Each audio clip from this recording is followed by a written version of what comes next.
আসসালামু আলাইকুম। আমি তন্ময় আক্তার। আমার বাসা রাজবাড়ীতে। আমি পড়ালেখা করেছি government college of home economics থেকে আর্ট অ্যান্ড ক্রিয়েটিভ স্টাডিজে।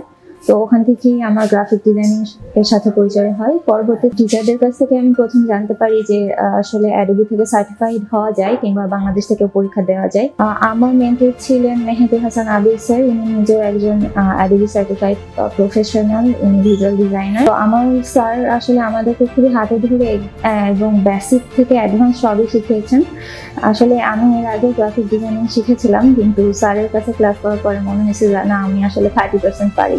একদম ডিটেলস যতটুকু শেখা দরকার একজন ডিজাইনারের সবটুকুই স্যার শিখিয়েছেন। আর স্যার খুবই হেল্পফুল ছিল। মানে যে কোনো প্রবলেমে স্যারকে যখনই না করা হয়েছে, স্যার খুবই প্রফেশনাল ওয়েতে আমাদেরকে ইনফরমেশন দিয়ে হেল্প করছে। আসলে খুব প্রফেশনাল ওয়েতে শেখায় এবং যেটা দরকার সেটা আপনাকে মানে ওয়ান কাইন্ড অফ শিখিয়েই ছাড়বে। তো আজকে আমি পরীক্ষা দিলাম অ্যাডোবিতে, আল্লাহর রহমতে আমি পাস করেছি।